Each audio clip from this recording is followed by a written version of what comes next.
What kind of army nukes their own planet just to say sorry? Not to win, not to survive, but to prove their loyalty. This is the Death Corps of Krieg, the Emperor's most fanatical soldiers. They don't retreat, they don't rest, they don't care how many of them die. They believe every death is a prayer for forgiveness, for the sins of those long dead. It's their chance to claw back redemption one corpse at a time. To understand why the Death Corps of Krieg come and why they never stop, we need to go back. We need to take this back a little bit. Not to any siege or battle, not to any campaign, but to the day their planet died. That's not quite accurate. It would be more accurate to say the day they killed their planet. Krieg was once a jewel of the Imperium, rich, ambitious, maybe even too ambitious. When Imperial tithes came due, Krieg's rulers decided they wouldn't pay. They declared independence, a declaration the Imperium answers in only one way: with fire. But the fire didn't come from orbit, it came from within. A loyalist minority on Krieg's surface, led by Colonel Yurton, refused to bow. In the face of overwhelming rebellion, Yurton made a choice that no sane man ever would. He chose mutual annihilation. Colonel Yurton unleashed atomic hell across Krieg. He wanted to make the price of betrayal unforgettable. He didn't just kill the rebels, he killed the future of his entire world. The surface became a radioactive tomb. It was a place so scarred that not even the Imperium would send ships to investigate. But you see, humanity is like a cancer. Human beings are a disease, a cancer of this planet. Rebels and loyalists alike survived and fought for 500 years in a civil war over the fate of this dead planet. After 500 years, Yurton's forces, the loyalist forces, would win. Colonel Yurton became a mythic figure. He was the planet's first martyr, and he was not going to be the last. He was the one that cemented this idea that annihilation is the path to atonement, something that would become Krieg doctrine. They had spent 500 years of civil war dying, but they were only just getting started. Following the Civil War, the society of Krieg became one of total war. There were no civilians. The only thing that matters is paying back their sins. And the way that they do that is with their deaths. They emerged from their isolation with no explanation and no demands, but with 20 regiments of troops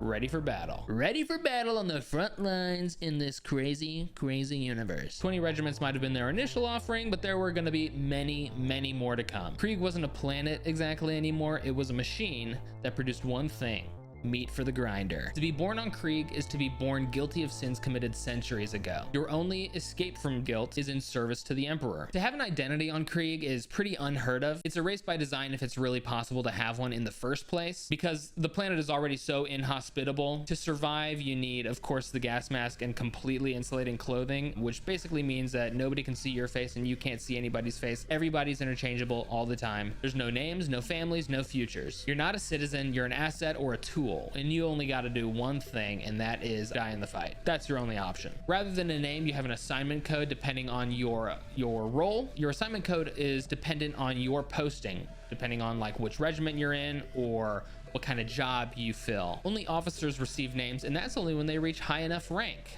And all the names that circulate it from Krieg are named after their old heroes. You're not going to be unique. Everyone wears the Krieg masks. Everyone looks the same because they're meant to. Your identity is stripped. There's no such thing as the individual. At least that's their goal. Officers are expected to die just as frequently as the newest recruit, because on Krieg, the highest honor is to die in service. And while Krieg may export millions of soldiers to the Imperial cause every year, that's only a fraction of those that enter their training camps, because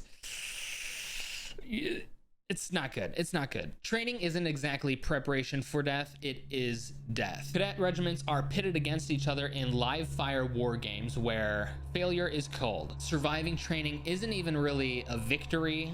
It's not a triumph. It's more like a stay of execution, because if you survive and you get shipped off world, you're just going to probably die at the first place you go to. You're really just graduating from near certain death to certain death. That's okay, because they love it. They love that shit. If you're a soldier from Krieg, you are just as expendable as the ammunition you fire. Your life really only matters as long as you die for the cause. If it contributes to what you're trying to do, you just did a good deed, son. That's your good deed of the day. You're not trained to win battles or be effective in combat, to think in a way that is going to strategically be advantageous to the cause. You're trained to just follow orders, and typically that's going to mean just charging straight into a wall of machine guns with really no cover. You follow your orders. If that order is to dig, you dig. If it's to charge, you charge. And if it's to die, you die. Never retreat, man. Retreat is heresy. Commissars, the individuals in Warhammer that are responsible for order on the front line. Basically, they're supposed to be a tool of inspiration, but if you try and run, they're going to keep you in line. They're probably, if they see you turn your back to the enemy, you're done. Commissars are actually typically feared more than the enemies across the battlefield because they're standing right there behind you with their gun ready in case you try and run. But with the Krieg, Commissars are pretty obsolete because Kriegs, they know not to run. In fact, they're pretty much hoping to die in the battle. That is what they want. And so Commissars don't need to keep them in line really, except for like the very rare occasion, because for the most part, Kriegs kind of do it for themselves, you know? They don't need discipline. They're already disciplined enough. A Kriegsman doesn't need to be reminded what the Emperor wants. He just needs to be pointed in the right direction. So these Commissars serve more like cultural translators for the Krieg because these guys are so foreign to everybody else in the Imperium. Unless you're joking about some kind of macabre death, then they're not going to find it funny. And that's really the only thing that you ever hear about Krieg guys joking is something death related. If you zoom in enough, you will find some individuality among Krieg soldiers. There's a little spice of life, a little variety, but if you zoom out, they're all pretty identical. It's only when you're kind of zooming in on that macro scale that you do realize that these Krieg guys, they do have fear. The reason they don't really like individuality is because there's a lot of risk there, and none exemplify this risk better than one certain officer, Tyborc. Man, oh man, this guy Tyborc. See, during the Siege of Vrax is where we run into Mr. Tyborc. During the Siege of Vrax, an infamous war against a planet that turned its back on the Emperor, many Krieg corpsmen heard the name Tyborc, and for a while aspired to be just like him, because this guy was a hero. Tyborc at one point was just a captain, similar to anybody else in the rank and file. He was only slightly elevated with that captain rank. Krieg had thrown countless forces at the walls of Vrax, basically with all of them dying all of the time. There was only really one foothold that was gained, and that was at Fort A453. This is where Tyborc became known as the hero of Fort A453. Captain Tyborc and the few soldiers that he could find around him managed to finally seize a foothold in this seemingly impenetrable defense. Few in number, they held it for 3 days. Many were injured, many were dead, Tyborc being one of the injured. He received treatment now that he was relieved, sent back behind the lines, and this is where he met Confessor Tanaxis. Confessor Tanaxis heard about the hero of Fort A453 and wanted to cement his fame, which is something that Tyborc did not want. It's pretty taboo to think of yourself as hero or anything different than just a normal soldier. They want to be faceless. They're trained to be faceless, wanting nothing, no ambition for themselves, because really their only desire is to die in service for the Emperor. And once you start receiving that hero status, it's a little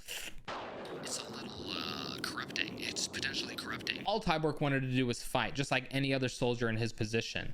But Tanaxis told his story around these different Krieg positions, labeling him the hero of Fort A453, embellishing details of the story to make him seem more heroic, which is very much a common theme in the Warhammer space. People will do one thing and it's exaggerated. Things are exaggerated all the time, but his story was told enough to the point where he was seen as some kind of mythic figure and an inspiration to corpsmen. There are instances of people thinking, I can charge that tank or that vehicle, that line, because that's something Tyborc would do. A regular dude literally just wants to charge a tank because he might be able to do it. He might succeed, so why not give it a try? If he dies, there's still 250,000 other guys behind him. They'll take out the tank if he can't. But see, eventually, Tyborc's rigidity to Krieg doctrine begins to crumble, going from this refusal to elevate himself higher and think of himself as a hero, but that eventually erodes to the point where he starts to think pretty highly of himself and develop an ego, believing himself to even potentially be the heir to Colonel Yurton, that's blasphemous. That's blasphemous. You don't want to be thinking that openly and telling people. At one point, he starts dreaming about demons and like worrying, are they trying to wriggle their way into his brain? And during these talks with this confessor, you know, where any normal corpsman would probably say like, hey, I'm having dreams about demons. What does this mean? Can you help me? He's just like, you know, I'm a hero. I can beat this. Through sheer will, I can make these demonic dreams vanish. I can stave them off. I'm fine. I don't need to tell this confessor, even if there are warp portals popping up all over the battlefield with demonic manifestations emerging and killing thousands of guys.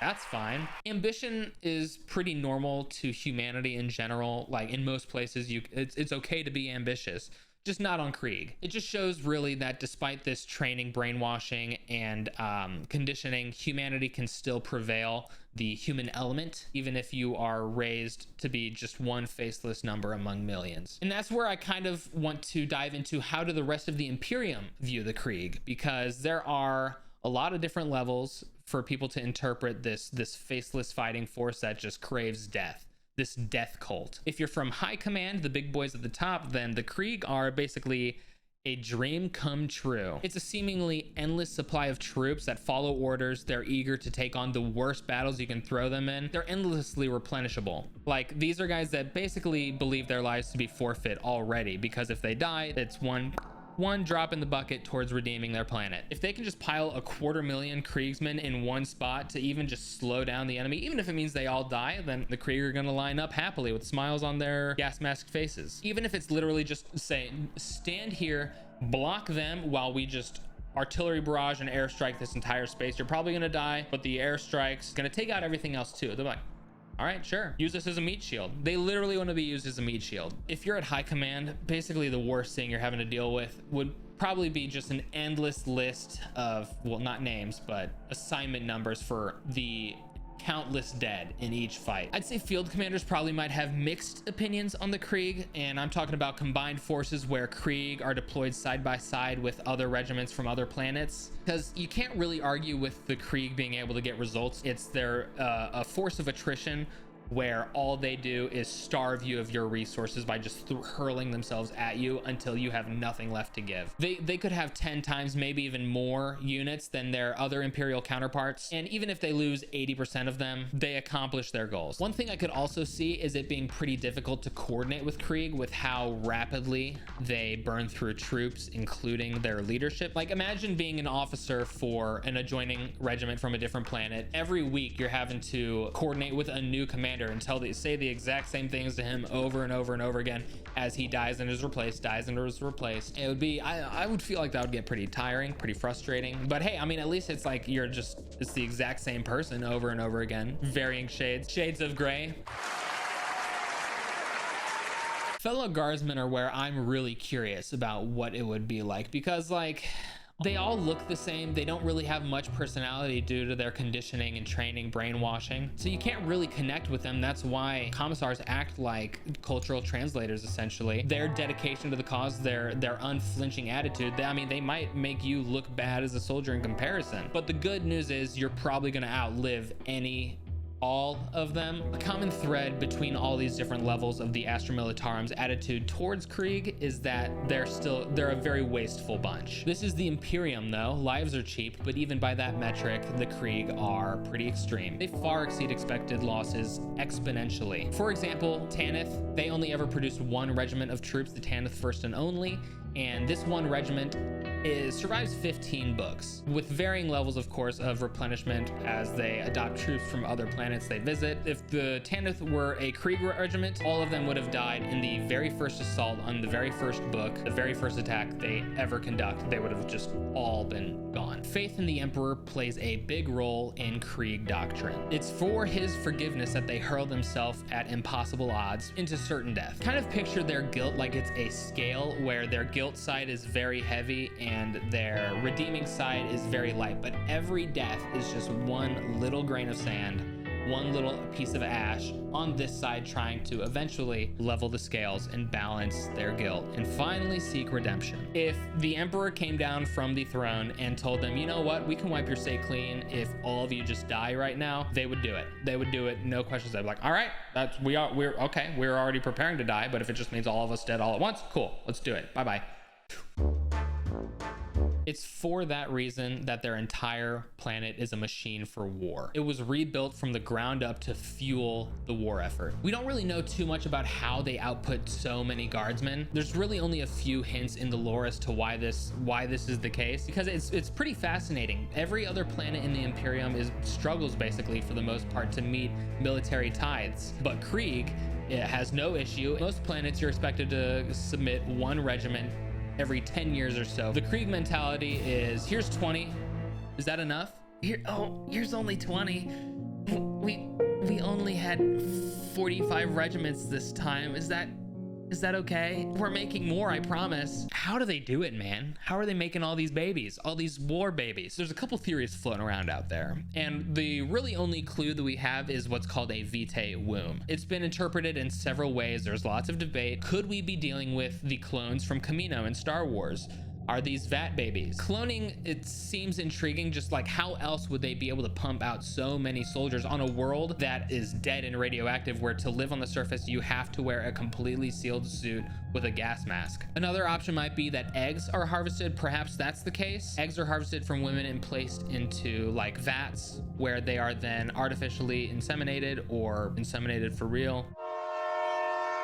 Perhaps women are given augmetics to either boost their fertility, speed up the rate at which babies grow within them, an augmetic or drug that maybe increases the chances that an embryo splits, producing twins, triplets, etc. It would be very, very grimdark, perhaps too grimdark, to turn these women into servitors where they spend their half lives just dedicated to birth. That's some crazy shit straight out of Bone Tomahawk. And if you understand that reference and you know it's a little fucked up, it's pretty fucked up. Some of these are probably less likely than others. There are warpy side effects to cloning. Maybe these wombs are within a creature that's just like, it's given 5 bellies, 10 bellies. Maybe it's like a litter of puppies. Who knows? Krieg women have litters of puppies every couple months. The Emperor may have denied being a god while he was not a corpse on the throne, but on Krieg, he really has no choice. They worship him as a god and they die for him. But how would they know if they were going to be forgiven? It's not like he's going to come down and say, guys, you can stop now. You're done. You did it. You did it, guys. Yay, round of applause. Even the ecclesiarchy, the emperor's own church, which glorifies martyrdom, are pretty extreme. Like, it almost feels like a ritual of human sacrifice for the emperor, and I think it could have some profound implications on the universe. This is where I'm going to start theory crafting. This is where I'm going to start coming up with my own ideas, because that's part of the fun. That's part of the fun of a fictional world, is I can start thinking about it. I can start thinking about it and say, what's really going on here? Are these original ideas? I don't know. I hear the saying that there's no such thing as an original idea, so it's possible that this is out there somewhere, but I came up with it all on my own. Forgive me as I nerd out. See, what do we know? We know the warp is not just a place. It's the echoes or ripples that emanate from emotion, thought, dreams, belief, even belief. It's a psychic sea, baby. It's a psychic sea made from the collective nightmares and dreams of mortals. In the galaxy, there are trillions of lives, whether they are screaming or worshiping every day. There's a lot going on, a lot of misery, but also a lot of hope. And we know that belief has already created gods in the past. One of the 4 chaos gods was born from the lust of the Eldar, Slaanesh. We know Khorne gets his power from war and blood. He cares not where it comes from, only that it does. So what happens if millions, potentially billions, die not screaming, but praying? The Death Korps of Krieg doesn't just fight, it dies, and it dies constantly. Every battlefield is a shrine. Every death is a prayer. Not for victory, not for peace, but for absolution. Belief has power. The living saints in Warhammer are proof of that. Celestine, Sabbat, Medalina. Whether you believe the Emperor blesses them with divine power, or these are psychers powered by the belief and prayer of millions across the galaxy that believe in them, 40k universe has proven that belief is a powerful tool when it's widespread enough. That could suggest that these countless Krieg deaths are, maybe doing something. That could suggest that these countless Krieg deaths are flooding the warp with their faith and, fueling the Emperor in a planetary scale ritual sacrifice everywhere that they go. Many believe the Emperor wasn't a god, just as he'd claimed before his internment on the Golden Throne, but many believe that he's slowly becoming one. After all, if the Eldar can create Slaanesh, what could humanity do? Has the Emperor slowly been becoming the god he's been worshipped to be? Whether that's for better or for worse. That's a whole other video worth diving into. We could do it here. I know it's been done. I know it has been done. There's a lot to that. There's a lot to that theory. But what I don't know if it's been discussed, at least I haven't seen it anywhere, is the Krieg's role in fueling this furnace of belief in possibly turning the Emperor into a god. Rituals have been performed that use these Krieg deaths to open warp portals to summon demons through, but that's just individual battles. The Krieg are doing this on every planet, on every battle, for their own cause. And so at that scale, and you zoom out, what is that capable of? I guess we're just gonna have to wait until Warhammer 50k releases. Thank you so much for watching. What do you think? Put your comments down below. Tell me. Tell me, this is a collaborative. This is all collaborative, baby. I want to know what you guys think. Leave a like, subscribe. Leave a like and subscribe, baby. Tell me all about what you want to see in the next one. What you want to see in my next video.